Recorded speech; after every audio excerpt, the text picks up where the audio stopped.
Hitchens asks, were not George Eliot, Thomas Hardy, to say nothing of Dostoevsky, alive to injustice and misery, right? Those are from an earlier time. And didn't they ponder injustice and misery? Dostoevsky couldn't find anything else except misery to write about. So for Orwell to say that suffering was acutely understood in his time is a bit strange. It was understood by previous people, it seems, and people are still feeling like that in Britain. That we all understand that we just want peace, and if we could just get a day of world peace or whatever lame new project they have. People have been alive to injustice. The thing that you need to be alive to isn't injustice and misery and pain. The thing you need to be alive to is happiness and success and progress and material comfort, which is all the things that all these socialist type people hate. So it's all for nothing. On page 174 he makes a note.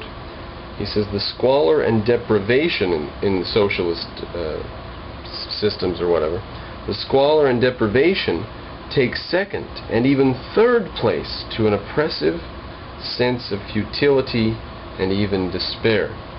So you think that the squalor and deprivation of communist countries and the no medicine in the hospitals and no shot needles for the doctors to use and unclean drinking water and pure poverty, lack of food, pure crap for food, you know, sausages made out of all kinds of nonsense.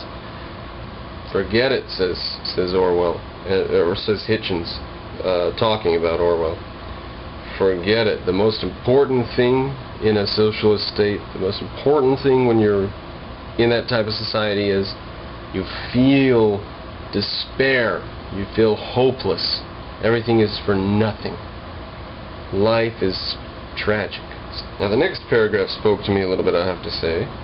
There have been a few times in my life when I thought, oh, what the hell, I'll just forget it. I'll just give up. This is what I'll do. Maybe I'll be a restaurant manager, I thought, discouraged for a few months one time. You know, just forever. I'll just give up on ever teaching or writing or being an intellectual, and I'll just do whatever I want, play video games and then die. I've thought different things like that at different points in my life, a few times. And Gordon here, who's Gordon? He's a character in a novel. The closest that Gordon comes to any version of resistance or optimism occurs to him as an unwelcome paradox, while he is attempting to become a perfect dropout. So he's attempting to be completely worthless so that he can let all responsibility for himself go. So he doesn't have to worry about anything. Like, just become a homeless bum. A perfect dropout he's trying to become. But here's what Gordon says. The strange thing is that often it is harder to sink than to rise. There's always something that drags one upwards. So you could sink to this next low level, but now that's going to be very difficult to go from, for example, having a place to not having a place and sleeping on the street. That's quite a jump. How are you going to go to sleeping on sidewalks? So you go ahead and keep your job, or you try to get a job to try to keep a place to live, that type of thing, you know. So there's the two urges. The urge is to become a dropout and not have any responsibilities on the one hand, and the urge that just drags you upward against your willpower on the other hand, according to Gordon. Now, I can't give you the sentence before or after because they aren't related to this sentence in our context. When Abraham Lincoln met Harriet Beecher Stowe, he is reported to have said he was impressed to meet the woman whose little book started such a great war. Now, I don't know what was the book that Harriet Beecher Stowe wrote, and I haven't read it, that's for sure. But just for a good historical note there. Okay, the next page. Now I've got this note running along the side of the page there, because this whole damn page is irrelevant nonsense. And I write, as I read this irrelevant nonsense, Doors open, unopposed, into empty rooms.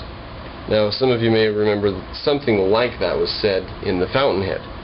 That, what was it? I think it was Peter Keating, and he heard talking to the boss, and the boss totally just caved into Keating's suggestion, because the boss he all of a sudden saw was just a empty nobody who didn't care about anything.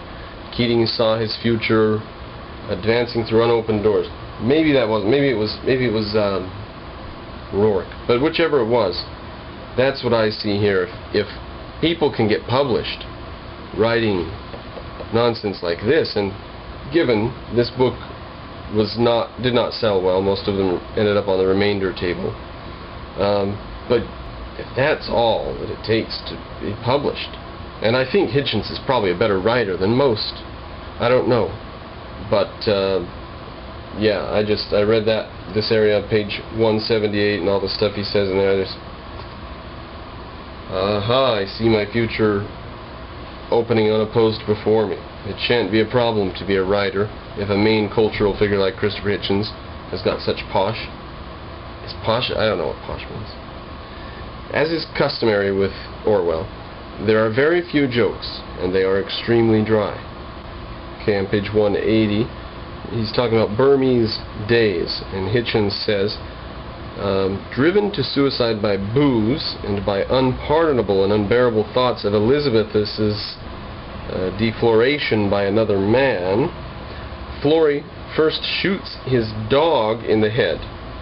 Then, noticing the mess this makes, decides not to be found that way, and so shoots himself in the heart.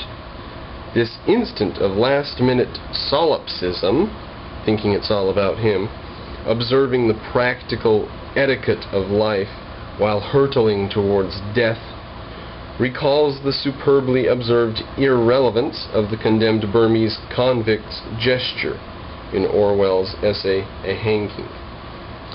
So now Orwell wrote something in A Hanging, and there's this scene of this suicide in Burmese days, and there's some little similarity, not an important or useful one, I don't think, and Hitchens is going to quote that, so you get a sense of how much of a sense he has for what it's appropriate to say. He doesn't even have this is just trivia. Interesting stuff, though. About 20% of the book's pretty interesting. But, so here's in Orwell's essay. And once, in spite of the men who gripped him by each shoulder, he stepped slightly aside to avoid a puddle on the path. This guy's being walked up to the gallows to be hanged. And he walks around the water. It is curious, but till that moment I had never realized what it means to destroy a healthy, conscious man. When I saw the prisoner step aside to avoid the puddle, I saw the mystery, the unspeakable wrongness of cutting a life short when it is in full tide. Alright, now Morocco is a pretty dry place right up there on the edge of Africa, and Orwell wrote his melancholy hymn to Edwardian Thames Valley while he was living in Morocco. Now that was back on page 119 and we skipped it, but now that we have that, because he's going to mention also P.G. Wodehouse wrote Joy in the Morning while interned by the Nazis in a disused lunatic asylum in Poland. And so how is Orwell going to write an ode to a green, beautiful valley while he lives in a desert? How is P.G. Wodehouse going to write whatever it was he wrote, Joy in the Morning, while he's interned in a Nazi lunatic asylum? How is Machiavelli going to write The Prince while he's been imprisoned for no offense that would be recognized in modern law? But here we are, from Homage to Catalonia. This is how Orwell evoked England. The railway cuttings smothered in wildflowers, the deep meadows where the great shining horse browse and meditate, the slow-moving streams bordered by willows, the green bosoms of the elms, the larkspurs in the cottage gardens, and then the huge peaceful wilderness of outer London,